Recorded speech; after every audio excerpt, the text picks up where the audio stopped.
East Midlands today. Tonight, Living After a Life in Care, a new initiative to help those leaving the system deal with living alone. From painting walls to paying bills, why this training centre for care leavers is being set up here in Nottingham. Need a hand? Oh, we're going. Hello there, good evening. Welcome to Tuesday's programme with me, Anne Davis. Thanks for your company. Well, first tonight, growing up in a children's home or foster families, it can be daunting, but for many of those youngsters, the toughest challenge is surviving after leaving care. Keeping a home going without support of a family is difficult enough, but we've been told how it can also make some of these youngsters easy targets for criminal gangs. Now though, help is at hand with what's thought to be a unique training centre where they can learn everything from plumbing to paying the bills, skills to survive on their own. Our social affairs correspondent Jeremy Ball was given exclusive access to see how it works. We put that onto there, and then we can do it in it. Yeah. A lick of paint and a fresh start. Yeah, okay. For two sisters who grew up in foster care, learning the skills to run a home alone. This is me. Easily, please.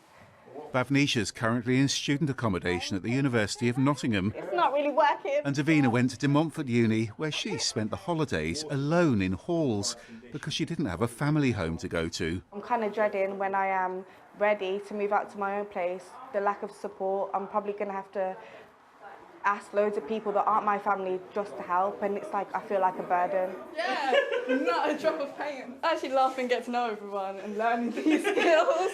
Yeah, it's been really fun, and like it creates a sense of home and family that we don't usually have in our lives. I still do that. You're like on a ship by yourself thinking, how the hell do I like keep on going? So having services like this, it is extraordinary. Hope's now a personal advisor to young people leaving care in Rutland. That's where she was in a foster home before walking out one night. I left care at 16, was given my own house. All of these people just wanted to be my friend. There was like a big party, the house got trashed, and then I very quickly got kicked out of my first home.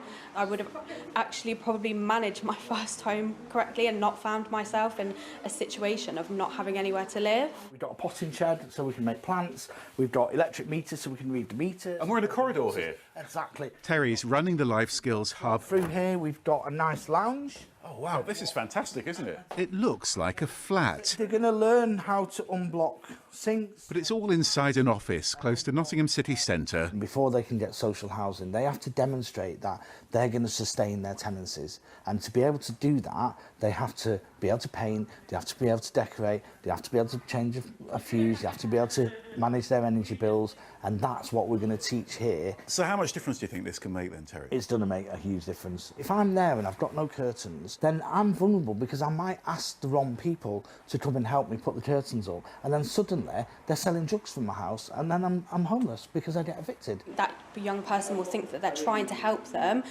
initially, but then once they help them, they expect something in return, whether that's sexual favours, drug dealing, holding on to like knives and things for them. This would have been so useful. Useful too for something as simple as putting a shelf up. I don't need to spend unnecessary money when I can do it myself. Exactly, the not spending money, reaching out to the wrong people to come and help me. It's going to make it so easy when I get a place on my own just to fix stuff. I think being able to connect with other care experienced young people as well is like a really nice experience. I'm really glad that we've all come in together. They're hoping to extend this scheme to care leavers across Nottinghamshire and Derbyshire, creating structure in their homes and in their lives too, giving them the skills to cope on their own. And enjoying it at the same time, Yeah. Jeremy. You all looked so you had a really nice time there. I mean, but a mysterious side as well. But, you know, who exactly is taking part in all of this? Well, at the moment, Anne, mainly young people in Nottingham, so 16 to 21-year-olds. And this is run by an organisation that actually houses 60 local care leavers. And a lot of this is about skills that a lot of people would pick up from their families. So, you know, DIY skills, testing a smoke alarm, setting up a bank account, that sort of thing.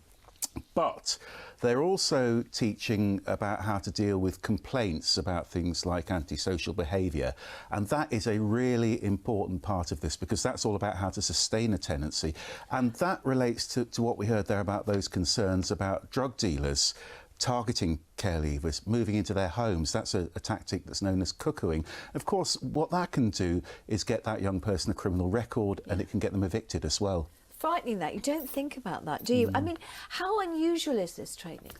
Well, there is a lot of help out there for care leavers when they're setting up Home Alone, and there are a number of established online courses. I think what this makes this so different, Anne, is how practical it is. You saw those little pods there. Terry calls them just part of a flat inside an office, and he thinks this is the only setup of its kind in this country. It is still a trial at this stage, but you know, if it carries on, he's hoping it can make a real difference. Oh, fingers crossed that it does. Thank you so much, Joe Mintz. Thank you. Next to see